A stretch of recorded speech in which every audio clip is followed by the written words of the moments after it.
in here grows because of water dripping or flowing through the cave carrying calcium carbonate.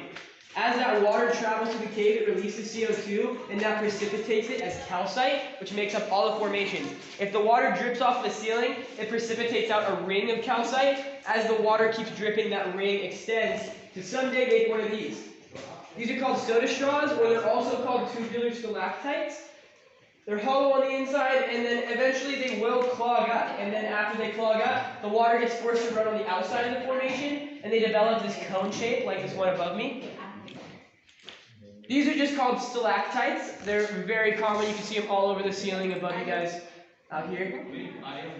If the water were to drip off of the formation like that, and it hits the ground, and there's still some crystal in the water, it'll make the formation from the ground up. And we call those stalagmites. They have a G for ground. They might grow up.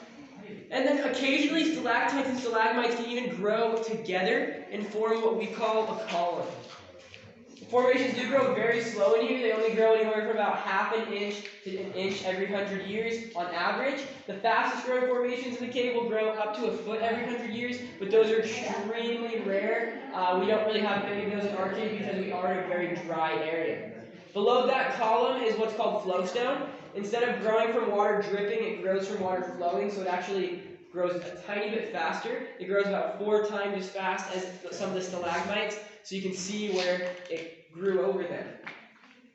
If that water flows out over an edge, and there's an overhanging wall underneath it, some of the water will run down the overhang, leaving a trail of crystal behind, slowly making this kind of formation you can see here. That little spot where it drips down at the back, that would become the back end of the formation, and then as the water continues to run on the outside, it slowly fills out before it starts hanging down and away from the wall to look like one of these.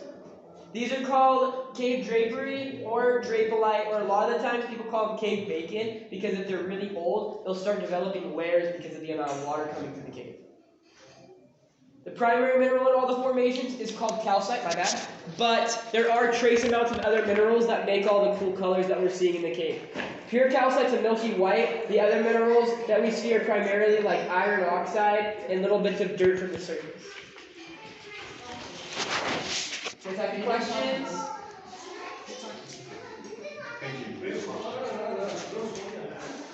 Are there any stones that glow? Yeah. Not necessarily like on their own, but there are some that if you shine a light into them, they will glow because they're crystal. Oh, okay. So in the crystal room, there's one that we call like a calcite lamp, and if you ask the tour guide up there to show it,